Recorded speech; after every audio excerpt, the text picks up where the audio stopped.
Hello ಎಲ್ರಿಗೂ ನಮಸ್ಕಾರ. I hope you are doing good. Welcome back to my channel. This is Trisha. So ಇವತ್ತು ನಾನು ಸಿಕ್ಕಾಪಟ್ಟೆ ಹ್ಯಾಪಿಯಾಗಿದ್ದೆ, ಖುಷಿಯಾಗಿದ್ದೆ, ಎಕ್ಸೈಟೆಡ್ ಆಗಿದ್ದೆ. ಬಿಕಾಸ್ ಇವತ್ತು ನನ್ನ ಸೋಲ್ಮೇಟ್, ನನ್ನ ಬೆಸ್ಟ್ ಫ್ರೆಂಡ್ ಮದುವೆ. ಅವಳನ್ನ ಡೆವಲಪ್ ಮಾಡೋಕ್ಕೆ ನಾನು ಬೆಂಗಳೂರಿಂದ ಬೀರೂರ್ಗೆ ಹೋಗ್ತಿದ್ದೀನಿ. After a very long time ನಾನು ಟ್ರೈನಲ್ಲಿ ಹೋಗ್ತಾ ಇರೋದು. I am so excited.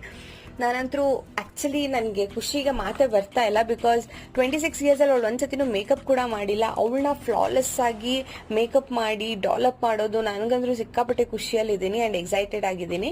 ನೋಡೋಣ ಹೇಗೆ ಬರುತ್ತೆ ಅವಳ ಲುಕ್ ಅಂತ. ಸೊ ನಾವು ರೀಚ್ ಆಗೋದ್ರಲ್ಲಿ ಆಲ್ಮೋಸ್ಟ್ 2:30 ಆಗಿತ್ತು. ಅವ್ರ ಮನೆಗೆ ಹೋದ್ವಿ. ಸಮ್ ಮದುವೆ ರಿಚುವಲ್ಸ್ ನಡೀತಾ ಇತ್ತು. ಅದೆಲ್ಲ ನೋಡೋಕೆ ಸಿಕ್ಕಾಪಟ್ಟೆ ಖುಷಿ ಆಯಿತು. ಬಟ್ ಅವಳು ತುಂಬ ಬೇಜಾರಲ್ಲಿದ್ಲು, ಯಾಕಂದರೆ ಮನೆ ಬಿಟ್ಟು ಹೋಗಬೇಕು ಅಂತ. ಎಲ್ಲ ಹೆಣ್ಮಕ್ಳು ಲೈಫಲ್ಲೂ ಇದೊಂದು ಬಿಗ್ಗೆಸ್ಟ್ ಫೇಸ್ ಅಂತಾನೆ ಹೇಳ್ಬೋದು. ಬಟ್ ಅವಳನ್ನ ನಾವು ತುಂಬಾ ಬ್ಯೂಟಿಫುಲ್ ಆಗಿ ಡೆವಲಪ್ ಮಾಡಿದ್ವಿ. ತುಂಬಾನೇ ಖುಷಿ ಆದ್ಲು. ಅವ್ರ ಮನೆಯವರು ಕೂಡ ತುಂಬಾ ಖುಷಿ ಆದ್ರು.